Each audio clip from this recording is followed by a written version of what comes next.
ഇറങ്ങാണ്ട് നിൽക്കുന്ന സമയമാണ്. ഞങ്ങൾ അതുപോലെ തന്നെ കുറെ നാളായി അധികം അങ്ങനെ പുറത്തേക്കൊക്കെ ഇറങ്ങിയിട്ട്.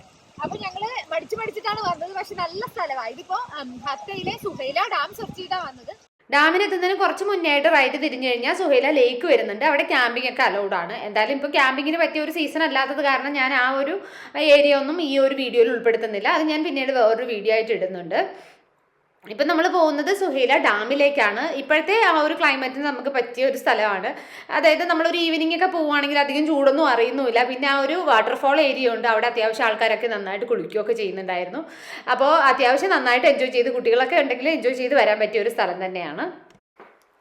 ഹത്ത ബോർഡർ ക്രോസിങ്ങിന് കുറച്ച് മുന്നേ ആയിട്ട് നമ്മൾ റൈറ്റ് എടുത്തു കഴിഞ്ഞ് കുറച്ച് ദൂരം വണ്ടി ഓടിച്ച് പോയിട്ട് പിന്നെ കുറച്ച് കച്ചാ റോഡ് വഴി ഓടിച്ചിട്ട് വേണം നമ്മൾ ഈ ഒരു ഡാമിൻ്റെ ഭാഗത്തേക്ക് എത്തുന്നത്.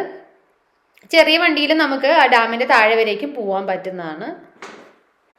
ഇപ്പം നമ്മൾ ഈ ഒരു ഡാമിൻ്റെ താഴെ എത്തുന്നവരേക്കും ഇവിടെ ഇത്രയ്ക്ക് തിരക്കൊക്കെ ഉണ്ടാവുമെന്ന് വിചാരിച്ചില്ല. പക്ഷേ ഇപ്പം ഈ ഒരു ഭാഗത്ത് നോക്കുകയാണെങ്കിൽ അത്യാവശ്യം കുറേ അധികം വണ്ടികളൊക്കെ ഇങ്ങനെ പാർക്ക് ചെയ്തിട്ടുണ്ട്.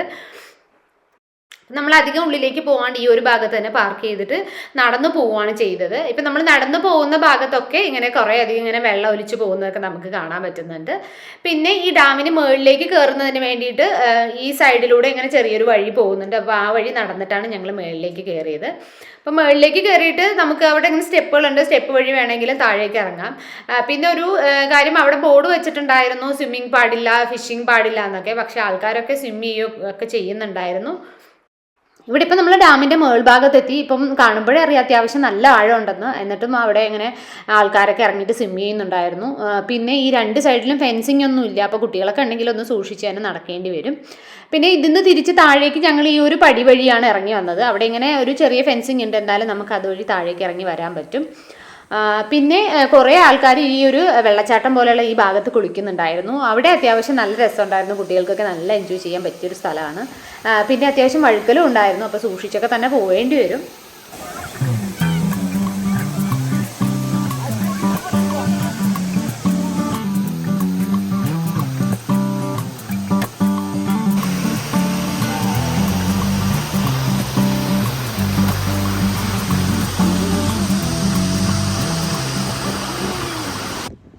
പിന്നെ ഈ ഡാമിൻ്റെ താഴ്ഭാഗത്ത് നോ പാർക്കിംഗ് ബോർഡ് വെച്ചിട്ടുണ്ടെങ്കിൽ അത്യാവശ്യം എല്ലാ വണ്ടികളും ഇവിടെ തന്നെയാണ് പാർക്ക് ചെയ്തിരിക്കുന്നത്. പിന്നെ ഈ ഏരിയയിൽ അത്യാവശ്യം തിരക്കുള്ളത് കാരണം ഞങ്ങൾ വന്ന വഴി തന്നെ തിരിച്ച് വണ്ടി ഓടിച്ചിട്ട് കുറച്ചുകൂടി താഴേക്ക് വന്നു. അപ്പോൾ ഇവിടുന്ന് ഒഴുകി വരുന്ന വെള്ളം ഇങ്ങനെ താഴേക്ക് പോകുന്ന കുറേ ഏരിയ ഉണ്ട്. അവിടെ അധികം തിരക്കൊന്നുമില്ല. 1-2 ആൾക്കാർ മാത്രം തന്നെ ഉണ്ടായിരുന്നുള്ളൂ. അപ്പോൾ അവിടെ അത്യാവശ്യം ഞങ്ങൾ നന്നായിട്ട് സ്പെൻഡ് ചെയ്തു.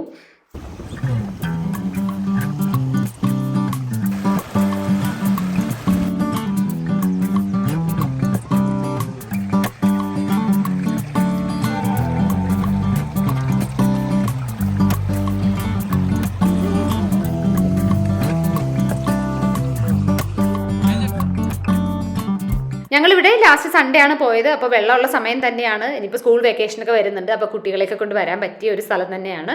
പിന്നെ ഒരു ഈവനിങ് ആയിട്ട് വരുന്നതായിരിക്കും കുറച്ചുകൂടി നല്ലതെന്ന് തോന്നുന്നു. ഉച്ചയ്ക്ക് എന്തായാലും ചൂടുണ്ടായിരിക്കും എന്ന് വിചാരിക്കുന്നു. കൂട്ടത്തിൽ 50 ദിറംസിന്റെ കല്ലുകൂടി ഞാൻ പറക്കിയിട്ടുണ്ട്. ഇവിടെ വീട്ടിലൊരു അക്വേറിയം പണിയുണ്ട്. അതിന് പണിയാൻ വേണ്ടി.